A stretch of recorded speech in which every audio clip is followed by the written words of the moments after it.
Olá! A BitCiência está de volta para essa edição de junho, um mês em que se comemora e se debate o meio ambiente. Não é mesmo, Gustavo?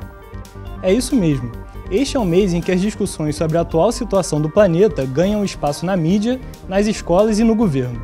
Todos buscando soluções pelos graves problemas que nós, humanos, provocamos. Ainda estamos longe de encontrar boas saídas, principalmente porque falta maior envolvimento da população e, claro, decisões políticas que realmente façam a diferença. Mas não vamos desanimar. O melhor é contribuir para não deixar invisível o que está acontecendo. Em outras palavras, a responsabilidade da imprensa é investir em reportagens fundamentadas que provoquem o debate. Esse é o nosso objetivo ao abordar um assunto muito importante para que todos reconheçam como o mar é uma das maravilhas do nosso planeta. Pois é, o mar é lindo mesmo. Uma pena que... Bom, a gente vai ver aqui na matéria com a Gabriela Vasconcelos e que teve a produção do André Borba e da Camille Veloso. Outra área do conhecimento que é um destaque nesta edição são as ciências jurídicas, que neste momento têm ganhado espaço na mídia em função dos embates entre os nobres ocupantes do Congresso Nacional e as maiores autoridades do Judiciário. Mas o foco da BIT não será esse. Na verdade, vamos mostrar o mundo do direito em uma perspectiva cotidiana. Trata-se do quadro Vida de Cientista, que nesta edição apresenta a paixão e a dedicação do professor e pesquisador Edson Alviz. Ele é também diretor da Faculdade de Direito da UF. E por falar em escola, que tal conhecer um pouco dos desafios e superações que uma escola pública enfrenta quando se trata do ensino de ciências? E outro imenso desafio que a BIT traz nesta edição é o combate às doenças cardiovasculares, uma das principais causas de morte no Brasil. E vai ter muito mais. Vamos ver? Vamos sim! Mas antes, vale lembrar que você pode conferir todas as edições da BIT Ciência no nosso site, que é www.bitciencia.uf.br. Além de ter contato direto com a produção do programa através do Facebook e do Twitter.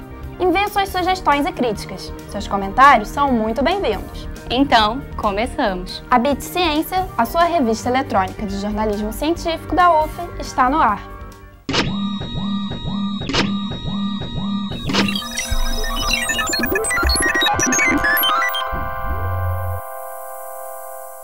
E vamos começar essa edição falando de um problema muito grave: as doenças cardiovasculares, que matam mais de 300 mil brasileiros por ano. Pois é, esse assunto requer a atenção de todos, mas principalmente dos homens, que contabilizam 60% das vítimas. Mas a boa notícia é que essa estatística pode ser reduzida se as pessoas tomarem os devidos cuidados e prestarem muita atenção em como vivem o seu dia a dia. A receita é conhecida: manter uma dieta equilibrada e fazer exercícios físicos regularmente. Mas entre saber disso e realmente tomar uma atitude... Pois é, tem gente que realmente muda seu estilo de vida. Vamos conferir? Praticar exercícios regularmente e ter uma alimentação balanceada são essenciais para se manter saudável. Mas existem fatores de risco que podem causar complicações e atingir principalmente o coração. No Brasil, as doenças cardiovasculares são responsáveis por quase 30% das mortes registradas, e o número de internações pode passar de 1 milhão. No Instituto Biomédico da UF, o professor Antônio Cláudio da Nóbrega lidera um grupo de pesquisa no Laboratório de Ciências do Exercício, com foco na fisiologia das atividades e controle nas doenças do coração. A realização dos projetos de pesquisa envolvem a prática de atividade física supervisionada ou avaliação sobre a resposta do organismo ao exercício, sob supervisão e monitoramento, e, portanto, eles têm, por si só, uma interação imediata com as pessoas, porque os voluntários da pesquisa, naturalmente um protocolo aprovado pelo Comitê de Ética em Pesquisa, são pessoas da população com características específicas dos projetos e que se beneficiam tanto da avaliação quanto da prática de exercício supervisionado.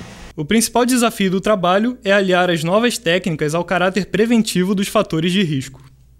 A nossa batalha hoje em dia é entender que fatores menores nós podemos modificar e com isso produzir efeitos nos fatores maiores e principalmente instrumentos para que os indivíduos modifiquem a sua atitude, com isso diminua a incidência dos fatores de risco e, consequentemente, o aparecimento de doença cardiovascular. O empresário Weber Chequete sofreu uma cardiopatia e teve que passar por uma cirurgia em 2012. Eu criei um tripé, que é o meu tripé de salvação. Num ponto, a medicação, que tem que ser feita, porque é medo de rejeição, segurar a pressão, uma série de coisas. No outro lado, a atividade física, que é o regulador natural, é onde você também coloca o seu organismo para trabalhar de forma adequada, né? Regulando alguns componentes físicos que você tem. E o outro é a alimentação. O pior do que o infarto em si foi no cateterismo descobrir que tinha 5 entupimentos. Desses 5 entupimentos, 3 entupimentos eram de 98%, que podia causar um dolo, morte súbita, essas coisas todas. Casos como esse deixam todos em alerta. No início do mês de março, uma jovem morreu após passar mal, enquanto fazia atividades físicas em uma academia de São Gonçalo. Além da prevenção com exames, o tratamento dos cardiopatas também deve ser acompanhado de perto. O professor de Educação Física, Bruno Mitidieri, explica alguns procedimentos. A gente aqui não é um centro de reabilitação cardíaca. Uma pessoa que é cardiopata recente não pode praticar aqui, porque eu não tenho estrutura para isso. Eu atendo outro tipo de público, entendeu? Embora eu tenha cardiopatas aqui, mas que já estão fora dessa fase inicial de centro de reabilitação. É um cuidado a mais que a gente tem que ter. Então a gente checa a pressão antes, durante e depois do esforço, né? Os batimentos tem que trabalhar com uma zona mais baixa de segurança, com limite de segurança maior. Weber já está completamente recuperado. Faz musculação e ergometria por 4 vezes na semana, mas agora vive sob rígida disciplina. São 14 remédios diários, que ele garante nunca ter esquecido de tomar corretamente. A família também se mobiliza e se previne com mais atenção. De alimentação errada e sedentarismo, ele é uma bomba. Eu acho que o componente dos remédios é muito importante, porque os remédios vão te dando condições de fazer atividade e seu corpo assimilar aquela atividade sem agredir seu coração. Os casos de morte no esporte assustam, mas são exceções. A dica é sempre se manter em movimento e controlar os hábitos comportamentais. Ainda é a melhor maneira de manter a saúde e a boa forma. Em primeiro lugar, a prática de esporte, a prática de atividade física é um instrumento extremamente poderoso de prevenção de doenças cardiovasculares e também de reabilitação de indivíduos que são acometidos de, por exemplo, infarto agudo do miocárdio. O exercício físico regular, bem prescrito, ele tem um poder muito grande de reduzir o risco de eventos subsequentes e, portanto, melhoria da qualidade de vida e diminuição do risco de morte por doença cardiovascular. Possui fator de risco, que ele possui doença não diagnosticada, durante o exercício físico ele está em risco aumentado. Mas o que se esquece é que o indivíduo que pratica atividade física regular, em todos os outros momentos da vida dele, ele terá um risco muito menor. Olha aí, pessoal, não vamos esperar acontecer o pior para mudar, certo? Vamos prestar atenção à nossa saúde e cuidar muito bem dela. É um aprendizado difícil. Difícil também tem sido os desafios que o ensino de ciências traz para as escolas. Não é fácil, não. Por isto mesmo, é muito importante conhecermos as iniciativas que têm buscado superar as muitas barreiras que envolvem o ensino das áreas das ciências físicas e biológicas na educação do nível fundamental e médio. Solta a matéria. O Instituto de Educação, professor Ismael Coutinho, que fica no bairro de São Domingos, em Niterói, tem se esforçado para superar o desafio presente no ensino público brasileiro. Primeira escola normal do país, inaugurada em 1835, a instituição também tem hoje os ensinos fundamental e médio. Com alunos de todas as idades, a Ismael Coutinho busca nas parcerias e nos laboratórios e salas específicas um caminho para completar o que é ensinado na sala de aula. A gente tem vários laboratórios, a gente tem laboratório de ciências, a gente tem laboratório de informática, a gente tem laboratório de educação artística. E fora isso, nós temos as salas temáticas, né, que a gente está criando agora. A sala temática de História e Geografia, que acaba sendo uma espécie de um laboratório, de um espaço montado especificamente para aquilo, para aquela finalidade. E estamos criando o laboratório de Música, Arte e Cultura, na verdade. Outra proposta é a criação de projetos que reúnem áreas diferentes como ciência e arte. Isso é um trabalho que é feito com a maioria dos professores de educação artística aqui da escola, porque tem formação específica para estar trabalhando com essas questões. Então aqui, por exemplo, só para vocês entenderem, aqui é um painel onde a gente trabalhou cultura popular brasileira. Essas pinturas, os desenhos e as pinturas são feitas pelos alunos.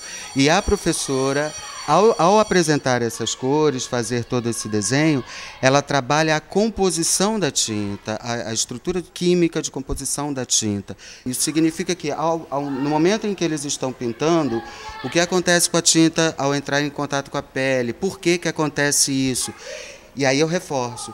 É sempre uma educação, no caso aqui de educação artística, voltado para a qualidade de vida do aluno, do dia a dia dele na sociedade. Os acertos destas propostas, no entanto, esbarram em problemas constantes, como a manutenção do laboratório de ciência.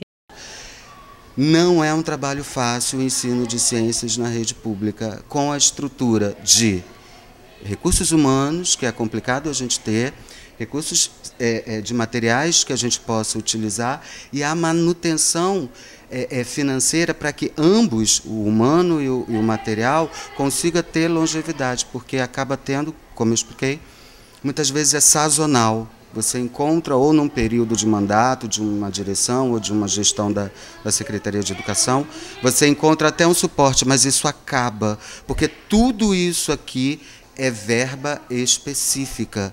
E essas verbas específicas normalmente são pequenas, com data de validade contada, e assim, é aquilo que se tem. Então você tem que otimizar esse trabalho ao longo do ano. As dificuldades não impedem que o laboratório fascine os estudantes. Alunas do ensino normal, Maria Eduarda, Jaqueline e Ana Beatriz, falam o que pensam sobre ciência e o que aprendem quando vão ao laboratório. Eu acho que assim, ciências é uma forma geral de estudar, como eu já falei, tudo que a gente tem à nossa volta. Dentro da ciência tem a física, a química, que é o que a gente acaba estudando no ensino médio. Eu via como os fungos, por mais que estejam secos, eles, se for molhados com águas por um tempo, vai haver bactéria ali. Se for alguma bactéria, algum vírus, vai ter vida ali. Foi isso. Na biologia a gente estudou a planta, os fungos que tinha nas plantas, criação de bactérias e tal. Para química a gente foi fazer uns experimentos e física a gente não chegou a ir lá. Em sintonia com o interesse dos alunos, a Ismael Coutinho tem ampliado suas atividades, fazendo parcerias com as universidades. Uma delas é com o Espaço UF de Ciência. A gente está agora transpondo essa atividade que está acontecendo lá no Espaço UF, que as crianças têm dificuldade de chegar lá, para aqui, para dentro da escola. Então a gente deve começar num turno da manhã uma atividade semelhante à que a gente faz no Espaço UF aqui dentro da escola. A professora também orienta projetos do PIBID, um programa de iniciação à docência financiado pela CAPES, que levou Tainara Flor à escola. O projeto da Horta é trabalhar com as crianças fora de sala, conceitos como agroecologia, o ecossistema, a sustentabilidade, tudo isso englobando os saberes científicos que elas tratam dentro de sala de aula e trazendo isso para o prático, que é a horta, né? Trabalhar biologia, as ciências humanas e as ciências biológicas nesses dois viés, sala de aula e natureza. Você abrir um livro de ciência e ver a plantinha, qual é o processo da plantinha que ela nasce no escrito é uma coisa, você vê o processo aqui na horta, vai ser totalmente diferente. Eu espero que seja uma experiência muito boa e positiva para elas, que elas possam levar isso para a vida delas depois. Bom, por enquanto eles estão animados, né? Acho que mais pelo aspecto de sair de sala. Acho que estar em contato com um outro ambiente que não é a sala de aula fechada. Por enquanto eu acho que é isso. Fazemos parte de um instituto de educação, que não é uma escola regular, é uma escola que no ensino médio forma professores que vão atuar no primeiro segmento do ensino fundamental. Então é muito importante que eles tenham, para além do estético, tenham a compreensão da formação junto aos seus próximos futuros alunos, né? Esta foi uma pequena amostra da preocupação dos educadores em construir projetos que complementem o aprendizado na sala de aula. Este é um tema muito especial para a BID Ciência, que vai mostrar nas próximas edições o que acontece na escola em relação ao ensino das ciências biológicas, físicas e também matemática. Um quadro que não é fácil de ser resolvido, não é mesmo, Gustavo? Realmente, os dados não são animadores para o Brasil.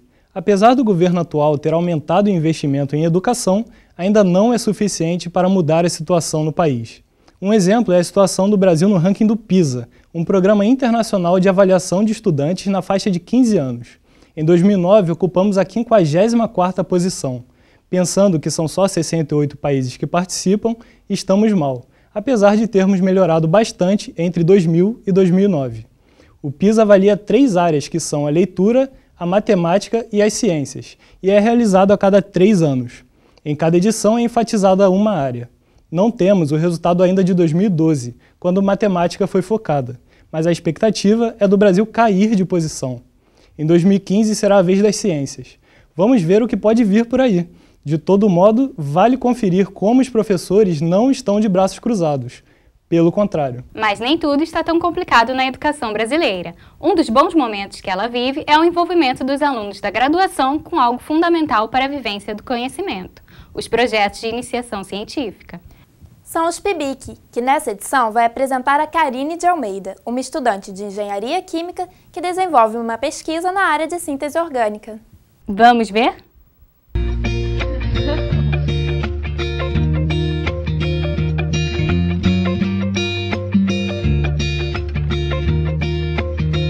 Na época da escola, eu sempre gostei muito de matemática, química, física. Não era a melhor aluna em matemática e física. Eu gostava bem mais de química. Só que eu conversei com professores meus, que inclusive eles eram engenheiros químicos, eu estudava no Instituto Abel, aqui em Niterói mesmo.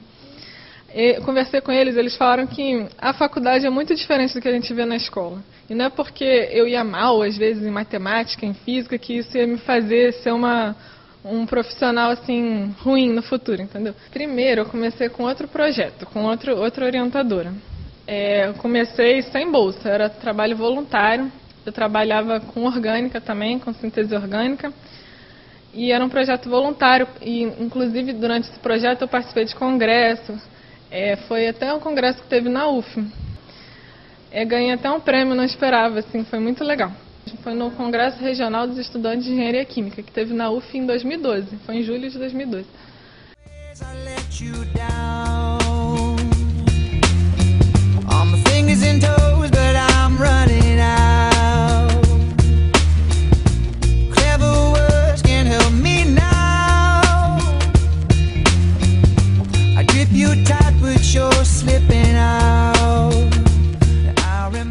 A minha pesquisa aqui, a gente faz diversos tipos de reações, várias etapas, até chegar a um produto final que a gente quer.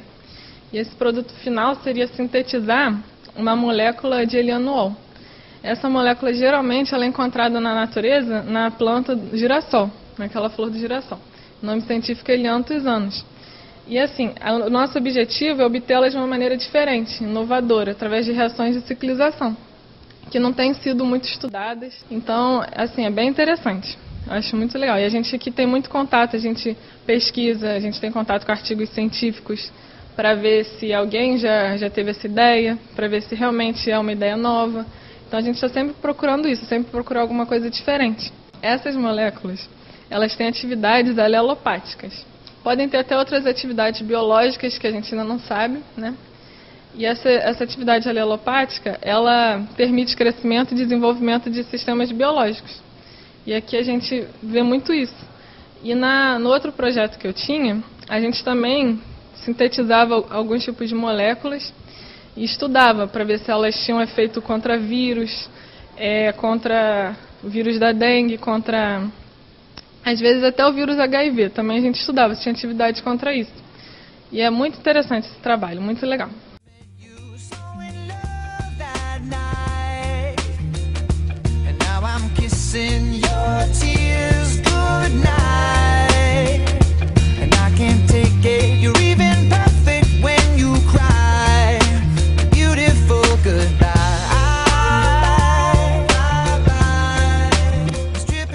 Meu professor orientador é o professor Carlos Magno, da Química Orgânica.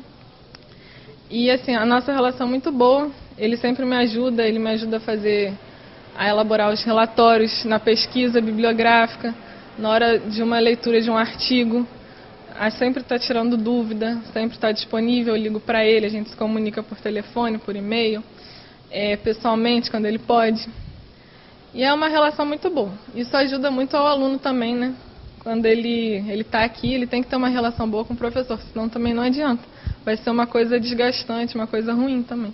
Assim, como eu acho que a engenharia química ela é muito ampla, você pode seguir por vários caminhos, assim, quem segue o caminho da pesquisa, isso pode te ajudar muito a depois fazer um mestrado, um doutorado, aprender cada vez mais, crescer cada vez mais.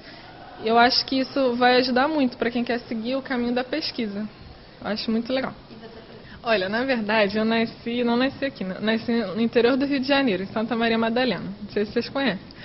Só que eu vim pra cá pequena, vim com 2 anos de idade, então eu me considero praticamente daqui de Niterói, porque eu vivi minha vida toda aqui.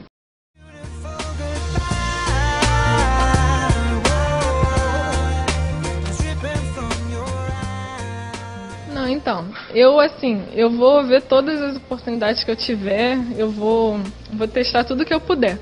Se for realmente isso que eu quero, eu acho que é muito... Calma aí, deixa eu lembrar a palavra. Como é que é?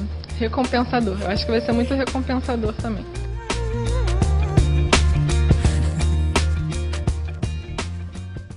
Conseguiu aprender mais sobre química, Dani? Com certeza, Camille. É fascinante ver o desenvolvimento da ciência nas diversas áreas do conhecimento. No próximo bloco, teremos uma reportagem especial para o Dia do Meio Ambiente, que é comemorado dia 5 de junho. Vamos revelar agora o que começamos a anunciar no início do programa? Vamos sim! O tema é lixo flutuante nos rios e nos mares. Vamos conferir depois do intervalo. Continue com a gente.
Como anunciamos, vamos ver agora a dura e triste realidade das águas. No dia 5 de junho é comemorado o Dia Internacional do Meio Ambiente e Ecologia. No atual momento em que a sociedade discute cada vez mais a importância da preservação, a Bit Ciência quer saber o que você entende por poluição. Miséria, primeiramente porque grande parte da população que é miserável, que é mais pobre, geralmente está exposta a áreas mais poluídas, áreas com lixo, a Baía de Guanabara, populações ribeirinhas, estão sempre expostas à poluição, ao lixo. Eu acho que tem que vir educação primeiro. Eu acho que a base de uma gestão ambiental em relação à poluição vem da educação. Eu acho assim, os resíduos, nosso modo de vida, aquilo que a gente gasta, acho que mais resíduos mesmo, o que fazer com os nossos resíduos. Acho que poluição para mim é isso. A injustiça ambiental, né? Que na verdade a gente vive numa sociedade que produz muito lixo, né? Na verdade, e muitas vezes esse lixo, né, na maioria das vezes é destinado a bairros periféricos, bairros mais pobres, né, que sofrem muito com isso. Por exemplo, a implantação de lixões, de complexos petroquímicos, geralmente são em áreas de populações mais pobres, mais carentes. Então acredito que a poluição tem muito a ver também com a injustiça com essas populações, né, como o nosso modo de sociedade que é desigual. Um tipo de poluição que quase não é falado é o lixo flutuante. Para conhecermos melhor esse problema, vamos conversar com a professora Bárbara Franz, do Instituto de Geociências da UF. Professora, qual é a definição de lixo flutuante? É um lixo que você encontra na margem ou flutuando na água. Por que na margem? Porque ele potencialmente vai cair na água ou ele já estava na água. Aí, com a subida da água, ou da drenagem, ou do rio, né, ele voltou a ficar na margem. E que tipo de impacto esse tipo de lixo pode causar à vida marinha? Bom, Primeiro que alguns animais confundem com alimento, né? Sendo que o mais citado é a tartaruga, confunde com medusa. E aí muitas tartarugas elas acabam falecendo por inanição, ou seja, como elas não têm fome, então elas não se alimentam e falecem. E aí por isso que hoje em dia muitos pesquisadores, quando encontram tartaruga na areia de uma praia, analisam o estômago para ver se de fato um dos fatores pode ter sido o plástico, né? Principalmente plástico transparente. Outra, se é um lixo na forma de anel, né? Às vezes os animais, quando são menores, eles acabam entrando nesse anel e crescem com esse anel e o corpo acaba ficando meio deformado ou até acabam falecendo também por causa desse anel. E na praia também tem a questão sanitária, que pode levar a algumas... por exemplo, pode ser uma micose que você pode adquirir, né? E os problemas acarretados para a população nessa questão de saúde pública? Bom, em relação ao lixo encontrado no mar, é que a salinidade ela ajuda a evitar que você adquira determinadas doenças. Mas na água doce, então, que você não tem essa salinidade, já a probabilidade de doenças vai ser maior. Além disso, na água doce, o lixo vai estar mais concentrado do que na água salgada, que está mais espalhado. Então, de fato, na água doce, o lixo ele é um veículo de doenças hídricas. Então, você pode... até uma simples diarreia você pode adquirir a partir desse lixo que está contaminando a água. Dentre as políticas públicas que já são feitas para retirar o lixo flutuante, estão a limpeza diária feita pelos garis nas praias cariocas e também os chamados mutirões de limpeza. Porém, segundo a professora, ambas são medidas paliativas e não solucionam de fato o problema. O que ainda precisa ser feito são campanhas de conscientização que realmente atinjam as pessoas para que elas parem de jogar seus lixos em locais inadequados. Ainda segundo a professora Bárbara, tais campanhas existem há pelo menos 100 anos, mas ainda se mostram ineficazes. Eu acho que a questão da saúde pública é um dos fatores que pode conscientizar pessoas. Não, olha, você está contribuindo para que existam mais doenças na região metropolitana do Rio de Janeiro. Apesar de o lixo flutuante ser um tema que quase nunca está em pauta, é importante a sociedade saber que ela não só é afetada, mas também faz parte das causas do problema. É muito duro assistir a estas imagens, principalmente depois de conhecermos, por exemplo, o documentário Planet Ocean, dirigido por Ian Arthur Bertrand. É realmente um belo documentário que a UF escolheu para comemorar o 5 de junho, que é o Dia Internacional do Meio Ambiente. O documentário nos faz refletir sobre como podemos colaborar para reverter a terrível situação que a BIT Ciência acabou de mostrar aqui. Há outros documentários e reportagens que também focam situações em que a vida dos oceanos está ameaçada, não é, Gustavo? Exatamente. Eles existem sim e graças à internet e ao investimento de alguns canais a cabo, muitos lugares e situações relacionadas aos oceanos estão sendo estudadas e mostradas. Esta proposta de expedições, que contou com o pioneirismo do pesquisador francês Jacques Cousteau, tem se multiplicado. Uma das produções mais recentes é o filme de Chris Jordan. Ele e sua equipe visitaram por muitos anos a ilha Midway, localizada no meio do Oceano Pacífico. O documentário mostra como a poluição, e principalmente a presença de lixo plástico, atinge os albatrozes, matando esses pássaros. Outro trabalho muito interessante, ainda em fase de finalização, foi realizado por um grupo de biólogos venezuelanos, que incluíram na equipe a documentarista Belen Ursini. Trata-se do projeto Verde Salvaje, uma expedição ao arquipélago Los Roques e ao Golfo da Venezuela, para acompanhar a vida da gigante tartaruga verde. Todos esses filmes estão disponíveis na internet. Você pode conferir os endereços no nosso site. É isso aí, Gustavo. E você pode saber mais sobre estes documentários visitando o nosso site, que é www.bitciencia.uf.br. Lá você vai encontrar a indicação de mais documentários e reportagens que buscam acompanhar estas iniciativas e também mostram a luta dos que tentam inverter o processo de destruição do nosso planeta. É isso mesmo. E o bom é que aqui na BIT Ciência nós não ignoramos as situações que precisam ser transformadas, mas também fazemos questão de dar as boas notícias. Com certeza. E por falar em boas notícias, que tal um giro pela universidade? O GIRUF começa registrando o início do mestrado Mídia Cotidiana do Instituto de Arte e Comunicação Social com a aula magna do professor emérito da UFRJ, Muniz Sodré. A palestra do professor lotou o auditório Macunaíma do Instituto de Letras da UF e agradou especialmente aos alunos do mestrado.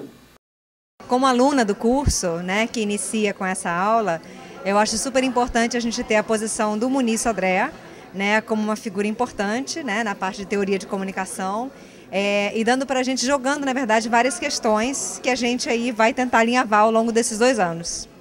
Isso. Também no Instituto de Letras aconteceu o 3º workshop em processamento anafórico. Realizado no fim de maio, o evento reuniu pesquisadores de diversas universidades brasileiras e também de outros países como Argentina, Estados Unidos, Espanha e Portugal. O objetivo do workshop foi debater e levantar questões referentes às áreas da psicolinguística e da neurolinguística. O workshop foca num único tema, que no caso é o tema do processamento anafórico, que basicamente é o estudo de como é que as pessoas no uso normal da língua, para ler e para ouvir, para escrever e para falar, como é que elas computam mentalmente, em sua psicologia linguística, as informações que dizem respeito às palavras que se referem umas às outras na frase ou que se referem a alguma coisa fora da frase, no contexto discursivo. Entre o público presente, vale destacar a participação dos alunos de pós-graduação que realizam pesquisas nessas áreas. É o espaço para que as pessoas conversem sobre seus temas, teorias e métodos e façam a pesquisa científica no tema progredir. Nesse sentido, o saldo é extremamente positivo, tanto para os pesquisadores quanto para os alunos que estão acompanhando a discussão. E o giro termina no auditório Florestan Fernandes, no bloco D do Gragoatá, onde ocorreu o 3º Seminário de Estudos da Informação. O evento foi realizado entre os dias 22 e 24 de maio e reuniu um público diversificado, como professores e pesquisadores de diversos países, além de estudantes de cursos como Biblioteconomia, Ciência da Computação e Engenharia. O seminário foi realizado pelo Programa de Pós-Graduação em Ciência da Informação. A ciência da informação, ela trata com gestão da informação, com organização da informação, com vários aspectos relacionados ao objeto, informação, conhecimento. Então, tem uma possibilidade enorme de temas. A temática deste seminário, que ocorre de 2 em 2 anos, foi gestão do conhecimento da informação de documentos, tentando fazer uma oportunidade de interlocução para encontrar os pontos de encontro entre essas 3 temáticas, que normalmente são tratadas de forma separada, para que a gente pudesse discutir e chegar a novas possibilidades para cada uma delas. Onde é que elas podem ter uma interseção e aonde podem ajudar com novas metodologias, novos processos, novas formas de abordagem. Estamos chegando ao fim, mas em alto estilo. Em alto estilo mesmo, com o quadro Vida de Cientista.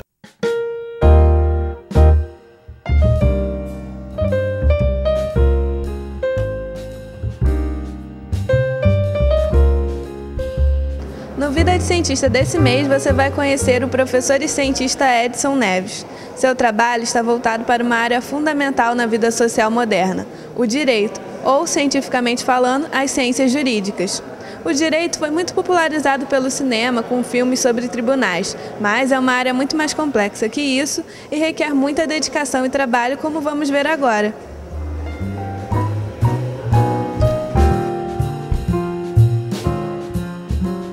Como é a sua vida de professor aqui na faculdade? É uma vida que eu diria muito trabalhosa, muito corrida, mas é uma atividade na qual eu me realizo. Eu sou professor por opção, Hoje eu acho que eu não poderia fazer nenhuma outra coisa tão bem quanto a que eu faço de professor, A carreira de professor, ela te dá a oportunidade de você pesquisar e buscar resposta para os problemas que te afligem a sociedade e lhe permite não só contribuir na formação dos novos profissionais e dos novos cidadãos, como também você fazer essa troca de experiência e troca de conhecimentos, o que enriquece até as respostas e as novas perguntas formuladas, Então é um processo de interação constante e que eu me realizo bastante com esse processo. Para eu fazer o estudo histórico, eu tenho que demarcar o lugar, porque eu tenho que saber em qual sociedade que eu estou observando. E o senhor é diretor aqui da faculdade há quantos anos? Eu assumi a direção da faculdade em janeiro de 2001. Eu não sei se você sabe, eu sou o diretor que fui nomeado diretor, sendo professor com menos tempo em toda a história da universidade, né? Porque eu entrei em 2008, em 2002 para a instituição, né? Em agosto de 2002, e em agosto de 2007 eu ganhei a eleição para a direção da faculdade, que foi uma eleição assim, inusitada, porque primeiro que eu não queria concorrer, não queria me dedicar à administração, porque é uma atividade que consome muito, mas fui convencido por outros colegas e pelo ex-diretor, e só tive 15 dias de campanha. Eu fui eleito com uma diferença que eu acho que não chegou a 2% dos votos, 1, alguma coisa, né? Agora, já na segunda eleição, né, eu havia dito que não me recandidataria, mas novamente me deixei ser convencido para essa nova postulação. E aí havia outras pessoas interessadas também, mas que, quando receberam a notícia que eu iria me recandidatar, eles retiraram a candidatura. Então, foi uma história que ela foi diferente. Palmeirinda, há quanto tempo você trabalha com o diretor Edson? 2 anos. E como é que é a sua relação com ele no dia a dia? Bom, no começo era mais difícil, porque eu tinha até medo dele. Assim, eu achava ele muito sério, né? Mas ele é sério, mas ele gosta, assim... Ele fala pouco, não é de falar muito. Mas ele, pelo que eu entendi, assim, pelo que eu vejo assim, agora, esses 2 anos, aí ele gosta que as pessoas dêem satisfação para ele. A gente vai pegando o ritmo assim das pessoas, né? O jeito. Ele tem o jeitão dele lá, mas ele é legal. Ele é gente boa. E o senhor trabalha com o diretor Edson há quantos anos? Ih, menina, perdi as contas. Desde lá do SES, desde do Centro de Estudos Sociais Aplicados que eu trabalho com ele. Chegou lá novinho, garotão ainda, né? Que é garotão até hoje, né? Mas chegou lá mais garotão ainda. Aí ele nos chamou todo mundo na reunião, conversou com todo mundo, inclusive eu. Falei, ó, professor, eu estou me aposentando, o senhor está chegando, e eu queria falar para o senhor o seguinte: eu sou motorista daqui, se o senhor quiser ficar comigo, eu estou aqui, eu continuo com o senhor, se o senhor não quiser, eu vou para a reitoria. Ele falou, não, eu preciso do motorista, eu quero você aqui comigo. Aí eu fiquei com ele lá. E estou com ele até hoje. Ele foi diretor lá, um tempo lá, veio para cá, me trouxe para cá, e eu estou aposentado há 11 anos e ele não quer que eu vá embora. Então é isso aí, trabalhar com Edson. Não sei, eu não sei nem definir o que o Edson representa para mim. É isso aí, minha filha, não sei. Eu sei que eu gosto dele demais, ele é muito bom. É por isso que eu não queria dar entrevista, Palmeirinha, por isso. Eu já falei para ele que eu não sei se eu sou o pai dele, se ele é meu filho, se nós somos meu irmão, o que nós somos. Eu gosto dele demais.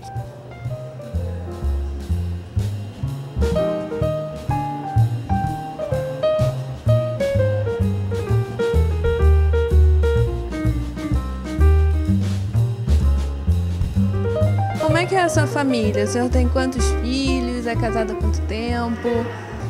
Bom, eu estou num segundo casamento. Eu fui casado a primeira vez durante 17 anos. Desse primeiro casamento eu tenho uma filha de 22 anos. A minha filha, ela estudava biomedicina e na metade do curso resolveu estudar direito.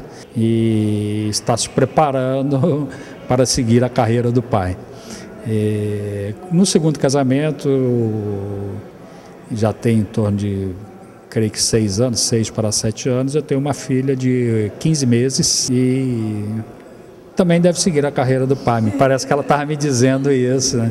Foi isso que eu entendi hoje de manhã.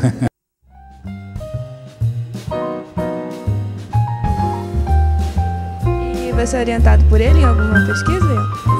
A gente começou agora um projeto sobre a concessão pública das barcas. Ele me passou a doutrina para ler sobre concorrência desleal, para ver se houve ou não. A gente está começando esse projeto aí. Começou agora, tem 2 meses ainda. Professor, a sua pesquisa na Bahia Mobilidade a Barcos ganhou o prêmio Jovem Cientista da FAPERJ no ano passado, né? E o senhor pode explicar um pouco o que é essa pesquisa? No primeiro aspecto, como está se dando a exploração do serviço no campo da concorrência, né? Para verificar se esse serviço que é explorado em monopólio, se a empresa que o administra, se está fazendo isso dentro dos padrões de mercado ou se ela está incorrendo numa situação que nós chamamos de abuso de dominação de mercado. O segundo aspecto é a gente tentar entender os limites decisórios do administrador público, né? Uma vez que discricionariamente o administrador público nos últimos tempos tem feito uma opção de expansão dos transportes rodoviários em prejuízo dos transportes aquaviários, né? E no mundo inteiro se reconhece o transporte aquaviário como sendo o transporte muito mais acessível e de melhor qualidade e com uma agressão muito menor ao meio ambiente. E por último, tentar entender por que não ocorre uma incorporação de inovações tecnológicas no serviço, de forma a transformar que esse serviço seja um serviço mais eficiente, menos poluidor e com menor consumo de combustível.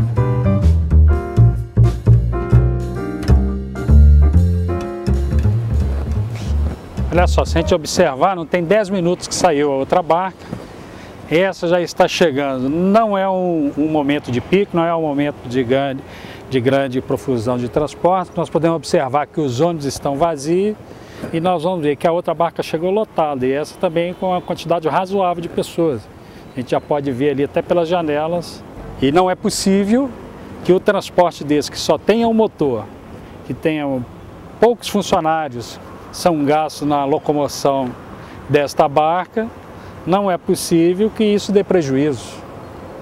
Ainda mais com o preço de R$ 4,80. Ainda mais com o preço que eu diria irreal, né? E se pegarmos a outra linha que vai para Charitas, a passagem é 3 vezes mais cara do que essa.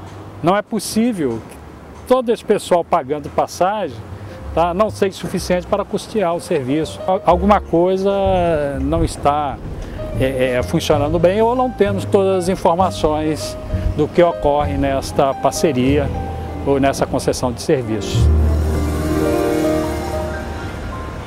Bom, como já anunciamos, depois de conhecermos um pouco do professor Edson, chegamos ao fim. Mas você sabe, pode rever todas as nossas matérias no site e nos acompanhar no Facebook e Twitter. É isso mesmo, acompanhe também os bastidores do programa nas redes sociais. E apesar da gente ter combinado não fazer mais promessas, essa está difícil segurar. Teremos uma ótima novidade com o quadro Experimentos, que volta reformatado na próxima edição.